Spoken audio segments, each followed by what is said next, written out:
जुमरा नामक गांव में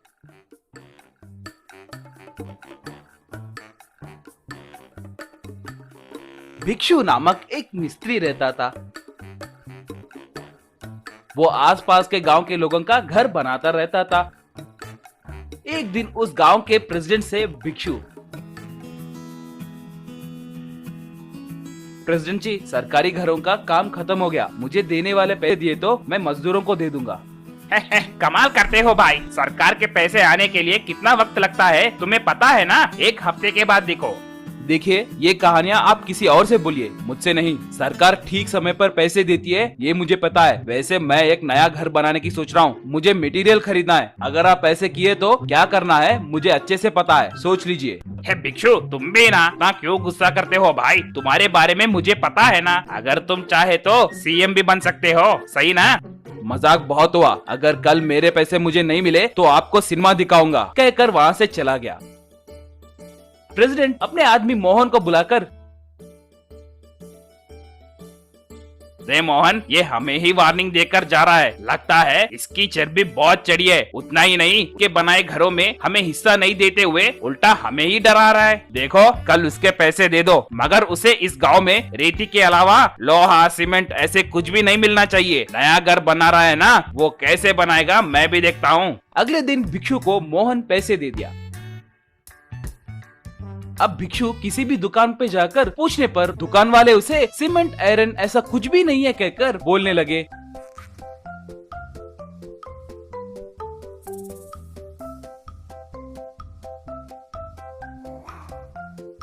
वो निराश हुआ और घर आया। भिक्षु अपने पत्नी दीपाली से, ये सब जरूर उस प्रेसिडेंट का करतूत ही है, नहीं तो हर दुकान में भर भर के सामान है, फिर भी वो लोग मुझे सामान नहीं है कह रहे। तो क्या हुआ जी, बगल वाले गांव से मंगवाएंगे ना, तब उसे सबक मिलेगा।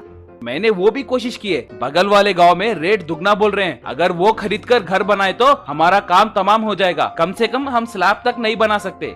तभी वहाँ पर भिक्षु का दोस्त राजेंद्र आया। 200 साल पहले ये आयरन सीमेंट के बिना लोग घर कैसे बनाए होंगे, और वो अब के इमारतों से भी बहुत मजबूत रहते थे। उस जमाने में रेत, चूना पत्थर, अंडे का सुना, वो सब मिलाकर बनाते थे। ऐसा मैंने हमारे दादाजी बात करते समय सुना था। वैसे भी आजकल उस तरीके से घर कौन बना रहा है? हम बनाएंगे रे। हमारे गांव में ऐसे पुराने जमाने के तकनीक जानने वाले एक बुजुर्ग हैं, वो हमारी मदद कर सकते हैं, कहकर उस गाँव के बूढ़े के पास लेकर गया। उसे देखकर राजेंद्र से भिक्षु, रे ये साइंटिस्ट है ना, ये हमें सीमेंट के बारे में क्या बताएंगे? वैसे इन्हें क्या पता होगा? रे, इन्होंने बहुत सारे किताबें पढ़ी है। इन्होंने मुझे इनके घर में काम करते वक्त सिर्फ रेती का ज्यादा इस्तेमाल करके घर कैसे बना सकते हैं, उस जमाने में राजा लोग महल कैसे बनाते थे, वो सब मुझे बताते थे। इसीलिए तुम्हें इनके पास लेकर आया हूँ, वो जरूर हमारी मदद करेंगे, कहकर साइंटिस्ट के पास लेकर गया। वो लोग उन्हें अपने समस्याओं के बारे में बताए। उनके बातें सुनकर साइंटिस्ट रेत और थोड़े चीजों का इस्तेमाल करके सैंड हाउस कंस्ट्रक्शन कैसे बनाते हैं उन्हें बताया। वो उनका शुक्रिया अदा करके भिक्षु राजेंद्र दोनों मिलकर सैंड हाउस को बनाना शुरू किए। सिर्फ 2 ही महीनों में रेत से घर बनाने के कारण गांव के लोग उसे हैरान होकर देखते रह गए। उस घर के बारे में मोहन प्रेसिडेंट से बताया। तब मोहन से प्रेसिडेंट, क्या सिर्फ रेती से घर बनाया? यानी वो जरूर पागल बन गया होगा। ठीक है, बनाने दो। कल के दिन हमारे बनाए घरों में कुछ समस्या आए तो भिक्षु ने सभी घरों को ऐसे ही बनाया है कहकर उस पर इल्जाम लगा सकते हैं। भाई, आप उसे कम मत सोचिए। वो एक मिस्त्री रहने के बावजूद भी खुद का घर बना रहा है तो समझो कि कुछ तो बात है। अगर उसका घर सक्सेस हुआ तो सोचो हमारा काम तमाम हो जाएगा।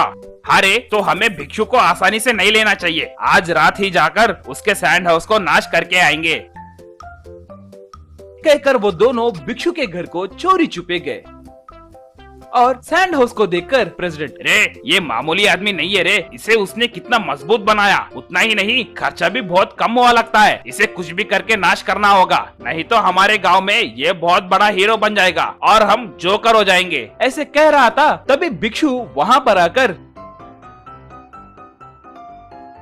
रे तुम सच में जोकर ही हो रे, नीच कमीनो। मेरे घर को नाश किए तो तुम लोग हीरो कैसे बनोगे रे? वैसे भी तुमने मुझे सीमेंट आयरन ये सब नहीं मिले जैसे किए हो ना, वो बस नहीं है क्या कमीने कहीं के?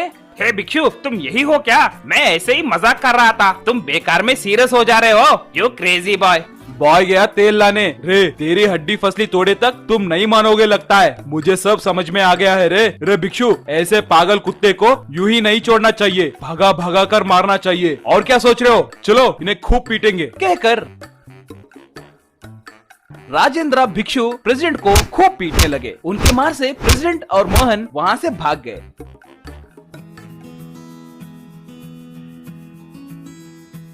उसके बाद प्रेसिडेंट और मोहन सैंड हाउस के आसपास भी नहीं दिखे। उतना ही नहीं, वो सैंड हाउस आसपास के गांव में बहुत मशहूर हुआ। उनके जैसे घर बनाने के लिए लोग भिक्षु को पूछने लगे।